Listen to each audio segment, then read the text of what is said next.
제목은 이제 그리스도의 정체성인데요. 정체성이라고 하면 뭐 한국인의 정체성 그러잖아요. 문화도 있고 언어도 있고 정치적인 부분들에 대해서 한국인은 도대체 어떤 위치에 와 있느냐. 네, 그거를 떠나가지고 우리 그리스도인들은 과연 어떤 마음가짐으로 살아가야 되는지, 그 배경은 무엇이고 하나님께서 우리에게 맡겨주신 사명은 무엇이고 하나님께 어떻게 살라고 했는지를 한번 같이 생각해 볼 수 있는 귀한 시간 됐으면 좋겠습니다. 혹시 창세기 말씀 띄워줄 수 있나요? 한번 띄워주시죠. 자, 창세기 1장 30절, 31절 다 같이 한 목소리로 한번 읽고 시작하도록 하겠습니다. 시작! 또 땅의 모든 짐승과 하늘의 모든 새와 생명이 있어 땅에 기는 모든 것에게는 내가 모든 푸른 풀을 먹을 거리로 주노라 하시니 그대로 되니라. 하나님이 지으신 그 모든 것을 보시니 보시기에 심히 좋았더라. 저녁이 되고 아침이 되니 이는 여섯째 날이니라. 제가 말 길게 읽을 수 없어가지고 두 절만 이렇게 얘기했는데, 하나님이 보시기에 심히 좋았는데 지금은 하나님 보시기에 심히 좋지 않은 것 같아요. 왜 그렇게 됐는지, 그리고 우리는 어떤 마음으로 하나님의 창조 섭리에 접근해야 되는지, 그리고 우리가 잘못한 것은 무엇인지 한번 생각해 볼 수 있는 시간이 됐으면 좋겠습니다. 제가 이 강의를 한 3시간 정도 들었는데 30분 만에 제가 엑기스만 좀 전달해 드리도록 하겠습니다. 먼저 한 장의 편지를 읽으면서 시작하려고 합니다. 인터넷상에서 보신 분들도 있어요. 코로나 시대에 코로나가 인류에게 보낸 편지인데, 전염병 또 기후변화에 대해서 제가 말씀을 드리려고 합니다. 귀 기울여서 한번 들어보세요. 지구가 속삭였지만 당신들은 듣지 않았습니다. 지구가 소리를 내 이야기했지만 당신들은 듣지 않았습니다. 지구가 소리쳐 외쳤을 때 당신들은 오히려 귀를 막았습니다. 그래서 내가 태어났습니다. 나는 당신들을 벌주기 위해 태어난 것이 아닙니다. 나는 당신들을 깨우기 위해 태어났습니다. 조금 띄우고요. 그리고 이제 중국과 인도의 하늘이 깨끗해지고 공기의 질이 달라졌습니다. 베니스의 물이 깨끗해지고 돌고래들이 다시 보이기 시작했습니다. 당신들은 비로소 당신들의 삶에 진정으로 중요한 것이 무엇인지 새겨볼 수 있는 시간을 갖게 된 것입니다. 다시 말씀드리지만 나는 여기에 당신들을 벌하러 온 게 아닙니다. 나는 여기 당신들을 일깨우기 위해 왔습니다. 내가 떠나고 이 모든 것이 지나간 후에 제발 이 시간들을 기억해 주십시오. 지구의 이야기를 들어주세요. 당신의 영혼의 소리에 귀 기울여 주세요. 더 이상 지구를 오염시키는 것을 멈춰주세요. 싸움을 멈추세요. 더 이상 물질적인 것에만 매달리지 말아주세요. 그리고 이제 이웃을 사랑하는 것을 시작해 보세요.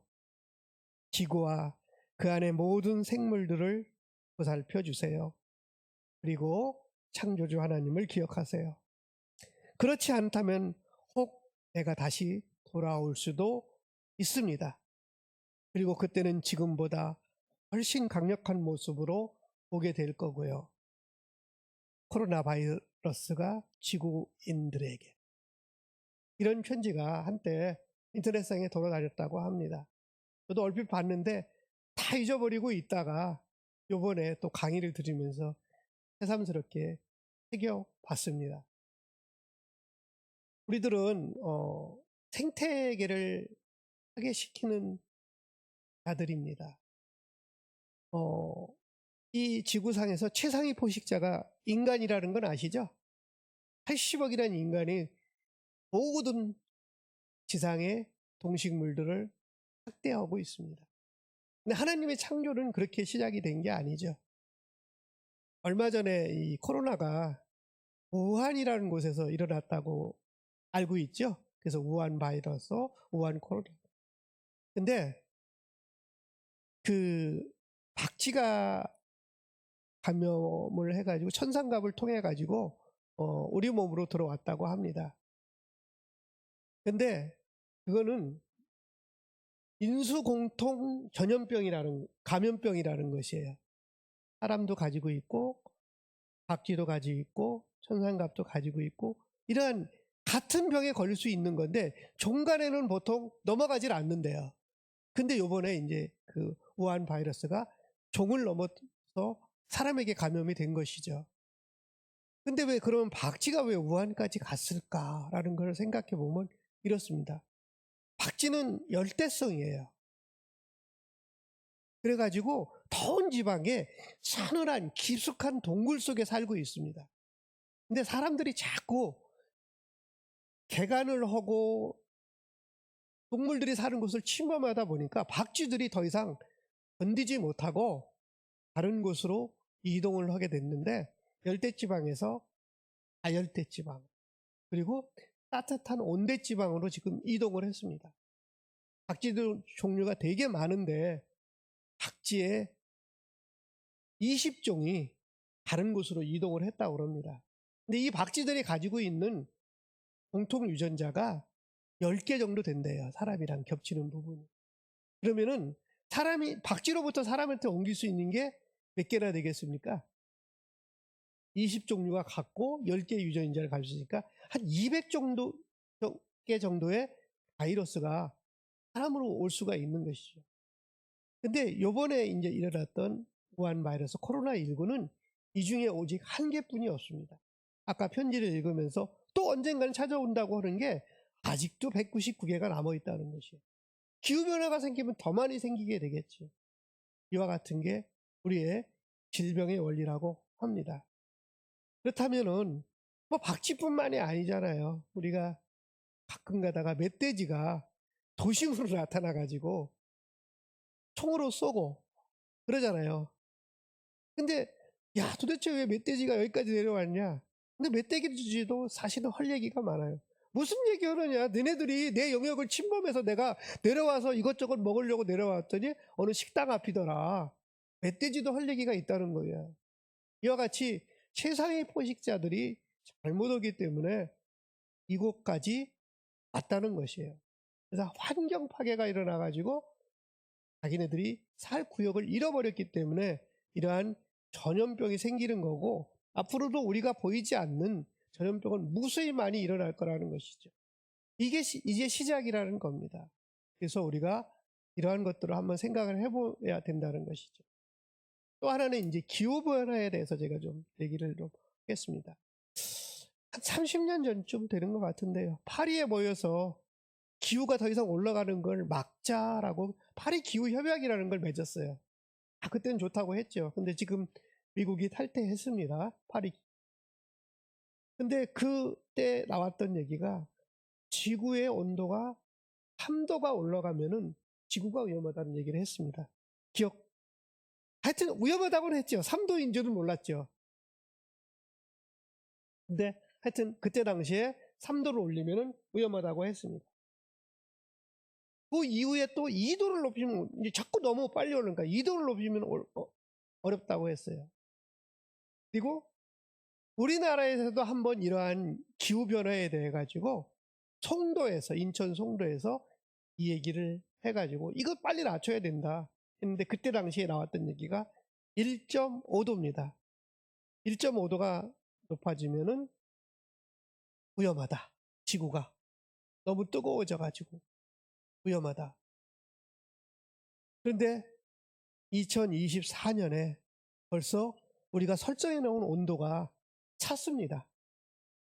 2024년에 오버했어요. 근데 이제는 막을 수가 없는 지경까지 이르게 된 것입니다. 학자들의 얘기하면 2030년이 되면은 북극 빙하가 다 녹는데요. 북극하고 남극은 극은 극이 다르지만은 남극이 좀 늦게 녹는데요. 그럼 남극이 지역이 더 높대요. 그래가지고 북극이 먼저 녹고 남극. 그럼 어떻게 되겠습니까? 자연재해뿐만이 아니고 육지도 이제 잠기게 되게 되겠죠. 빙하가 다 녹으니까. 이렇게 살아가는 것이 우리들의 현실입니다. 우리는 그런 생각을 할 수도 있죠. 나만 아니면 된다. 뭐 남태평양의 조그만 나라 가라앉으면 어떠냐. 나는 설악산 가서 살지. 백두산 가서 살지. 이러한 생각은 정말 나쁜 생각이라는 거죠. 다 같이 한 지구상에 살면서 사람들끼리도 잘 살아야 되지만 이 안에 있는 동물들과 식물들까지도 같이 잘 살아야 된다는 것이 하나님의 뜻입니다. 그 말씀을 오늘 좀 해보려고 합니다. 하나님께서는 창조를 하셨죠. 근데 이제 보통 우리들은 하나님께서 한 번 창조한 것으로 얘기를 하지만은 보통 좀 생각하는 사람들은 하나님께서 두 번의 창조를 했다고 생각합니다. 첫 번째 창조는 오늘 읽은 여섯 번째, 일곱 번째가 7일간 여섯 번째 하나님께서 창조하신 그 내용을 우리는 많이 읽잖아요. 그리고 첫째 날 뭐, 둘째 날 뭐 이렇게 얘기를 하잖아요. 근데 이게 중요한 게 아니라는 것이죠. 하나님께서 이 창조했을 때의 그 목적이 지금 우리 인간들이 얼마나 잘못 생각하고 있는지에 대해서 오늘 조금 얘기를 하려고 합니다. 그리고 두 번째 창조는 하나님이 세상을 멸하셨죠. 왜 멸하셨습니까? 아담이 범죄하고 가인과 아벨이 서로 동생을 죽이고 하나님께서 범죄가 없이 만들었는데 인간의 자유의지로 인해 가지고 선악과도 따먹고 동생도 죽이는 이런 일이 생겨났어요. 그래가지고 하나님께서는 홍수를 내리시죠. 그리고 나서 지상에 아무것도 없게 만들었어요. 무슨 얘기? 사람뿐만이 아니고 그때 당시에는 동물도 식물도 다 딱 홍수 속으로 밀어넣었죠. 창세기에 보면은 하나님께서 이 창조할 때 지구에 윗물과 아랫물이 없이 그냥 혼돈한 세상이었었잖아요. 하나님께서 말씀으로 위에 공창을 만들고 아래 바다를 만드셔가지고 물을 분리시켰어요. 근데 이 분리시키고 나서 사람들이 범죄를 하니까 어떻게 하셨냐면 하나님께서 노아의 홍수 때 아래 샘에서 위에서 양쪽에서 다 나와가지고 지구에 홍수를 내리신 거예요. 그래가지고 지구를 싹 하고 그 노아의 방주 안에 타고 있던 동물들과 사람들만 살게 된 거죠. 저희들은 보통 그거를 제2의 창조라고 봅니다. 그러면 첫 번째 창조하고 두 번째 창조에 말씀이 달라야 되잖아요. 그죠? 분명히 말씀이 다릅니다. 첫 번째 있었던 일, 그 다음에 두 번째 어떻게 달라졌는지를 한번 오늘 살펴보려고 합니다. 첫 번째 창조 때는 이런 일이 있습니다. 창세기 1장 28절에 보면은 이렇게 나와 있어요. 하나님이 그들에게 복을 주시며 하나님이 그들에게 이르시되 생육하고 번성하여 땅에 충만하라. 땅을 정복하라. 바다의 물고기와 하늘의 새와 땅에 움직이는 모든 생물을 다스리라 하시니 라고 나와 있습니다. 여기서 보면은 우리들이 이제 잘못 생각하는 것이 땅을 정복하라. 모든 생물을 다스리라 그러는데 여기는 하나님께서 이 자연을 조화롭게 만드셨기 때문에 그 조화로움을 잘 유지하라는 의미로 만드셨는데 인간들은 그렇게 생각하지 않은 거죠. 얘네들 내 맘대로 해도 된다. 내가 이름도 지었는데 그리고 내 맘대로 얘네들을 뭐 잡아먹어도 되고 얘네들 어떻게든지 해도 상관이 없다고 이제 해석을 한 겁니다. 하나님은 창조하시면서 조화롭게 창조하시고 나서 오늘 마지막에 보면 보시기에 힘이 좋았더라 했는데 창조해놓고 보다 보니까 보시기에 힘이 하나님의 심사가 뒤틀린 거죠. 그래서 어떻게 했냐? 결국에는 하나님께서 홍수를 내리셔가지고 이 땅을 멸하게 된 거죠. 자, 창세기 6장 5절부터 7절에 보면 이런 말씀이 있습니다. 여호와께서 사람의 죄악이 세상에 가득하고 그의 마음으로 생각하는 모든 계획이 항상 악할 뿐임을 보시고 땅 위에 사람 지으셨음을 한탄하사 마음에 근심하시고 이르시되 내가 창조한 사람을 내가 지면에서 쓸어버리되 사람으로부터 가축과 기는 것과 공중의 새까지 그리하리니 이는 내가 그것들을 지었음을 한탄함이니라 하시니라. 자, 여기서 우리는 사람의 죄로 인해 가지고 다른 것들도 같이 죽은 거예요. 좀 생태계를 파괴시킨 거 하나님께서 이렇게 없애버리신 게 인간의 잘못 때문에 그런 거예요. 동물이 잘못돼서 이렇게 한 게 아니에요. 사람이 범죄하였으므로 이렇게 했다고 합니다. 자, 그럼 두 번째, 창조는 이렇게 돼서 두 번째 창조가 나올 수밖에 없는데, 노아의 홍수가 일어난 게 지금으로부터 한 6,000년 정도 되는 것 같아요. 그리고 아브라함이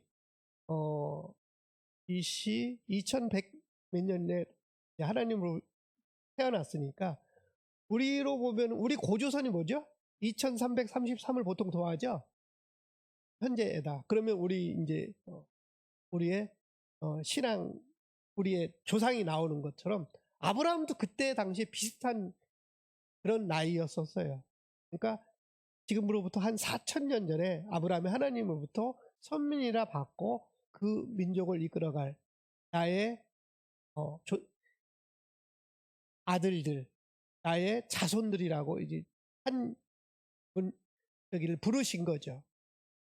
근데 그 이전에 노아가 이제 하나님 앞에 이제 선하다는 얘기를 듣고 노아 하나만 살려주시기로 하고 나머지는 다 쓸어버리셨죠. 근데 우리가 이제 홍수 끝나고 난 다음에 하나님께서 무엇을 통해서 약속을 하셨죠? 무지개죠.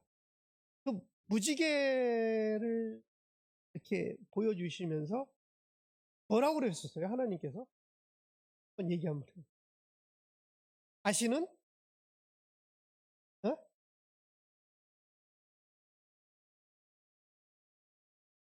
이 무지개가 있는 동안에 다시는 홍수로 멸하지 아니게 하겠노라. 그런 내용이죠. 근데 그게 과연 하나님께서 사람만 멸하지 않겠다고 얘기했었을까? 그건 아니라는 거예요. 창세기 2장을 보면은 어떤 내용이 나오냐면은 하나님께서 노아의 홍수를 낼 적에 인간들이 범죄했기 때문에 홍수를 냈다고 그랬어요.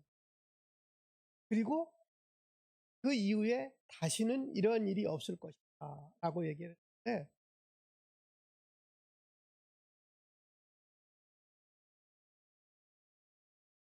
창세기 8장 21절에 보면 이런 말씀이 나옵니다.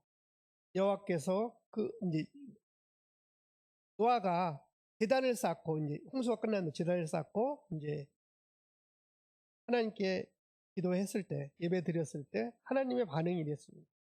여호와께서 그 향기를 받으시고 그 중심에 이르시되 내가 다시는 사람으로 말미암아 땅을 저주하지 아니하리니 이는 사람의 마음이 계획하는 바가 어려서부터 악함이라.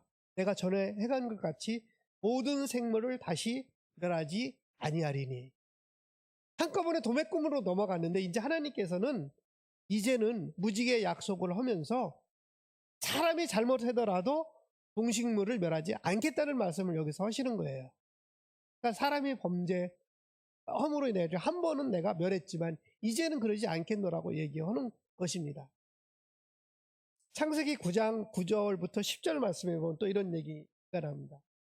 내가 내 언약을 너희와 너희 후손과 너희와 함께한 모든 생물 곧 너희와 함께한 새와 가축과 땅의 모든 생물에게 세우리니 방주에서 나온 모든 것 땅의 모든 짐승에게니라. 여기에 보면 분명히 하나님께서는 얘기하시고 있습니다. 3자 계약을 한 거예요. 하나님과 인간과 다른 생물들. 그죠? 그 이전엔 그런 게 없었어요.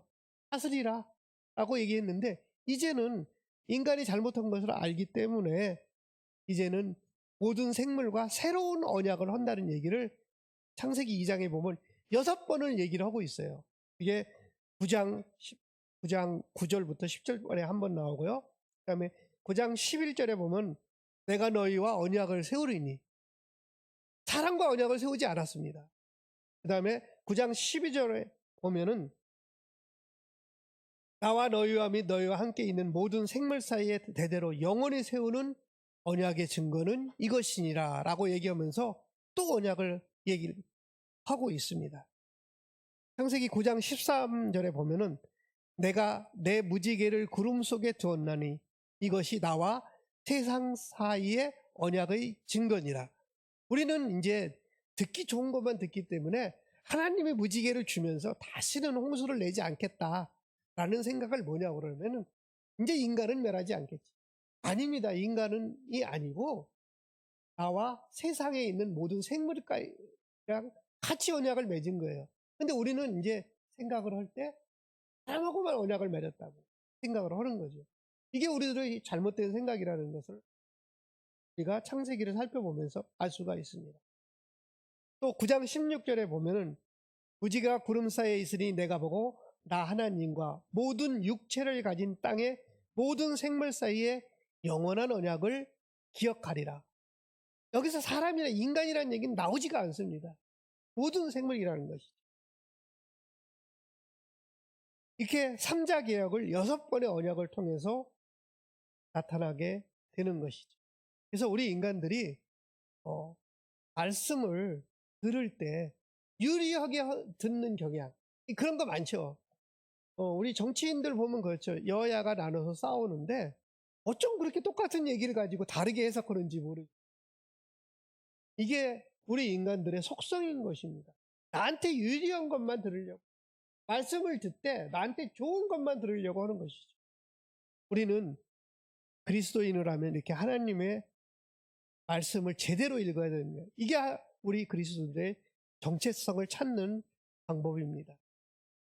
그러기 위해서는 우리가 전도의 시대는 지금 우리 한국 사람들 중에서 예수님 모르는 사람이 있을까요? 거의 없는 것 같아요. 전도의 시대를 지나가지고 우리는 교육을 받아야 되는 거, 하나님 말씀을 바로 읽어야 되는 것입니다. 그래서 양육이라는 게 참 중요해요. 목사님이 지금 청년들을 양육을 하고 있는 것이, 양육이 정말 중요합니다. 그 예를 하나 들어드리도록, 그 영국이라는 나라가 원래 기독교 문화가 있었던 나라잖아요. 청교도들이 신앙의 자유를 타서 미국으로 가서 청교도 혁명을 일으킨 곳이긴 하죠. 근데 영국에서도 기독교가 꽤 올라가다가 많이 줄었습니다. 한 10년 전에 이제 영국의 최악이었었는데, 서도 거의 비슷해요. 그 기독교인들이 얼마나 줄었을 것 같아요? 전 인구에. 얼마까지? 20%? 10%? 30%? 네? 50%? 정확히 얘기하면 10년 전에 기독교인들이 3%였습니다. 전 영국 국민의. 무슬림이 이거보다 훨씬 많았던 나라가 영국입니다. 그래서 그래서 이제 그런 얘기 하잖아요. 교회가 술집으로 바뀌고, 판매하는 대로 바뀌고. 문화권 자체는, 성당도 많고 그러니까, 문화권 자체는 그리스도의 문화권인 것 같은데, 실제는 그렇지 않았다는 거죠. 하나님을 모르는 거예요. 하나님께 예배하지 않는 거예요. 근데, 지금은 조금 회복이 됐습니다. 10년 사이에 이 양육이라는 것을 통해 가지고 지금 영국의 인구의 7%까지 올라갔다는 것이에요. 그리스도인들이. 자, 우리도 한때 30% 가까이 올라갔었잖아요. 지금은 15%, 16%라고 하지 않습니까? 근데 여기서 우리가 그 영국교회를 본받아 가지고 양육에 힘쓸 때, 양육이라는 거는 할아버지가 엄마한테, 아빠한테, 그리고 그 자녀에게 신앙의 대물림이 돼야 되는데, 여기에는 행동이 따르고요, 성경 말씀을 지키려는 의지가 있을 때 그 자녀들이 그것을 따라간다는 것입니다. 그래서 내가 왜 이런 행동을 하는지에 대해서 알고 있어야 된다는 것입니다. 영국에 지금 좋은 회복의 운동이 일어나고 있다는 것입니다. 30분 됐는데 조금 더 해도 될까요? 네. 그러면 이제 식량의 문제, 뭐 먹고 사는 문제에 대해서만 잠깐 더 얘기하도록 하겠습니다. 하나님의 창조성리에 보면 첫 번째 뭐를 먹으라는 명령이 나와 있습니다. 1장 29절부터 31절인데 오늘 30절, 31절 읽었죠? 제가 29, 30, 31절을 읽어볼 테니까 먹으라는 문제에 대해서 한번 길을 쫑고 세워주셨습니다. 하나님이 이르시되 내가 온 지면에 씨 맺는 모든 채소와 씨 가진 열매 맺는 모든 나무를 너희에게 주노니 너희의 먹을 거리가 되리라. 또 땅의 모든 짐승과 하늘의 모든 새와 생명이 있는 땅에 기는 모든 것에게는 내가 모든 푸른 풀을 먹을 거리로 주노니라 하시니 그대로 되니라. 하나님이 지으신 그 모든 것을 보시기에 심히 좋았더라. 저녁이 되고 아침이 되니 이는 6째 날이니라. 자, 여기 어디를 쳐다봐도 하나님이 동물을 잡아먹으라는 얘기가 없어요. 그죠? 사람이 먹어야 되는 게 뭐? 씨와 열매예요. 그 다음에 동물들이 먹어야 되는 게 뭐? 풀이에요. 이게 하나님께서 우리에게 명령하셨던 첫 번째 창조 안에서의 먹을거리였었어요. 이해하시죠? 어디 동물 잡아먹으라는 얘기 하나도 없어요. 근데 우리는 지금 동물을 잡아먹게 하고 있잖아요. 그죠? 근데 그건 하나님께서 두 번째 창조 때 얘기를 하셨어요. 두 번째, 홍수 후에 하나님께서 육식을 허용을 한 장면을 제가 가르쳐 드리도록.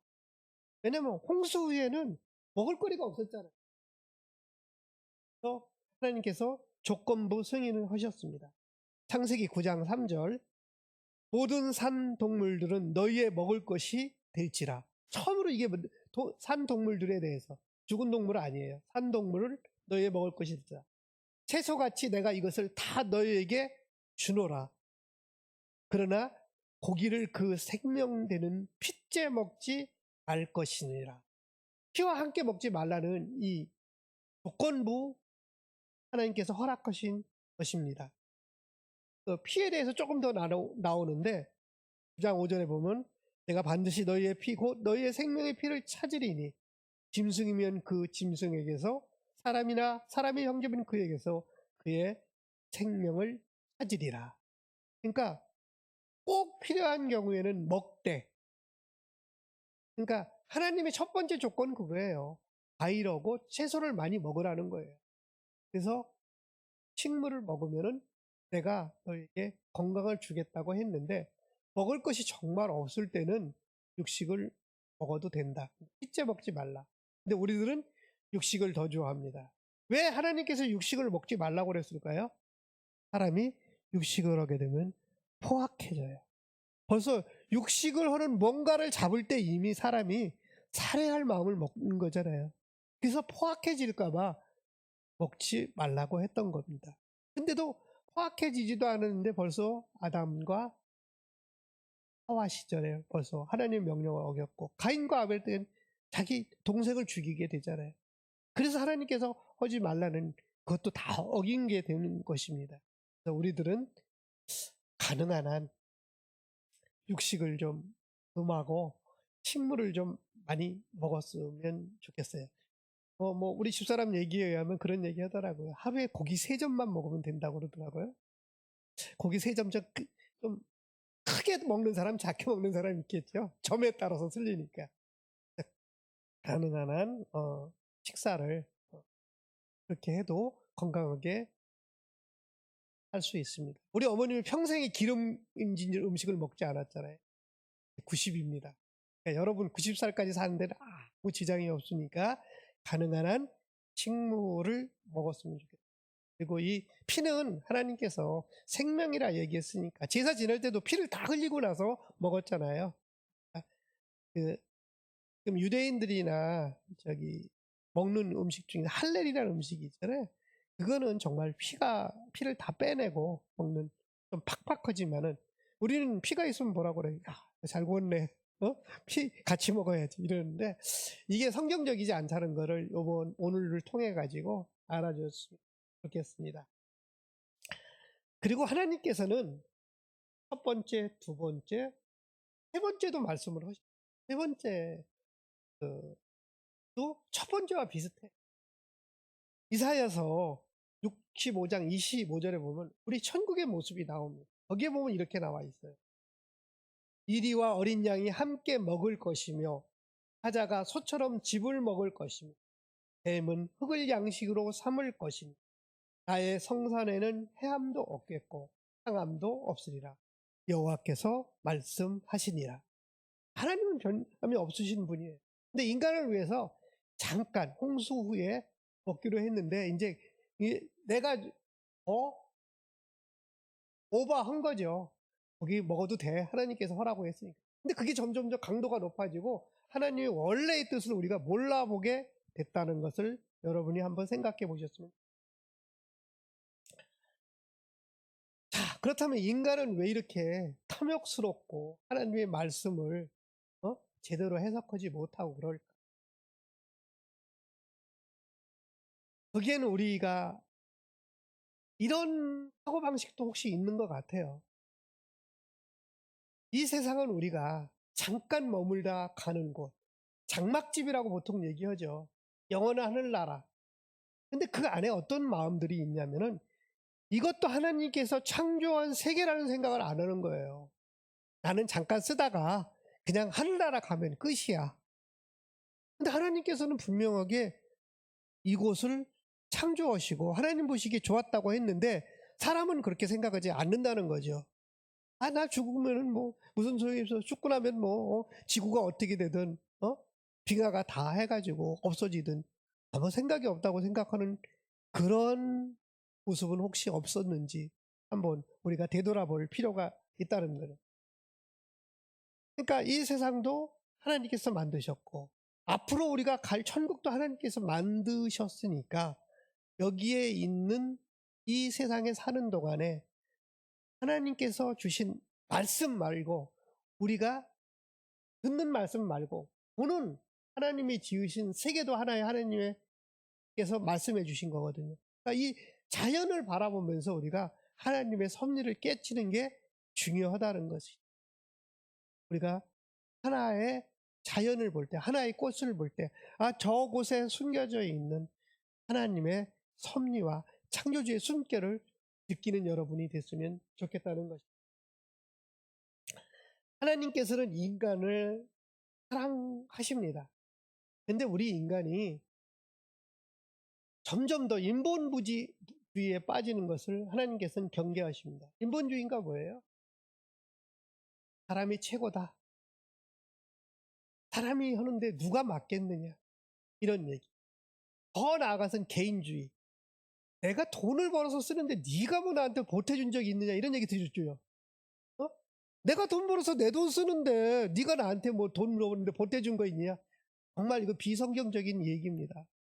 여러분, 하나님께서는 이 세상에 있으면서 하나님이 창조한 세계를 잘 가꾸다가 나에게로 와라 얘기하는데 그냥 내 마음대로 하는 거예요. 이건 뭐냐면 말씀을 듣되 실천을 하지 않는 것이죠. 말씀을 안 듣는 사람은 더죠. 일반인들이 아까 얘기한 그런 사람들은 말씀을 듣지 않기 때문에 자기가 얘기하는 게 하나님의 말씀처럼 생각을 하는 거예요. 내 말이 법이라고 생각하는 사람들 아주 나쁜 놈들이에요. 그거 생각하시면서 인본주의에 빠지는 우리의 모습을 한번 되돌아봤습니다. 우리는 하나님 앞에 이렇게 인본주의에 빠지는 것이 결국에는 우리가 죄 짓는 일임을 알고 만물의 주인 대신 하나님의 뜻에 맞게 살아가는 것이 우리 피조물들의 진정한 모습임을 알아야 하는 것입니다. 오늘 우리는 구약 세계 말씀을 통해 하나님이 우리에게 부탁하신 것이 무엇인지 조금 알아봤습니다. 혹시 다음에 기회가 된다면은 초대교회사를 가지고 또 한 번 그리스도의 정체성이란 제목으로 여러분들에게 말씀을 전해주시겠습니다. 두 개 한꺼번에 하자니 너무 길더라고요. 그렇게 했으면 좋겠습니다. 마지막으로 박경리 시인의 기다림이란 시를 여러분들한테 목소리는 좋지 않지만 한번 얘기해주고 주기도문 함으로 예배를 하겠습니다. 한국의 대표 대문호 박경리 시 중에서 기다림이라는 시가 있습니다. 읽어드리도록 하겠습니다. 이제는 누가 와야 한다. 산은 무너져가고 강은 막혀 썩고 있다. 누가 와서 산을 제자리에 놔두고 강물도 걸러내고 퍼주어야 한다. 물에는 물고기가 살게 하고 하늘에 새들 날게 하고 들판에 짐승 뛰놀게 하고 초목과 나비와 뭇벌레 모두 어우러져 열매 맺게 하고 우리들 머리털이 빠지기 전에 우리들 손톱팔도 빠지기 전에 뼈가 무르고 살이 썩기 전에 정다운 것들 수천 년 함께 살아온 것 다 우리 곁을 떠나기 전에 누군가는 가야. 아멘.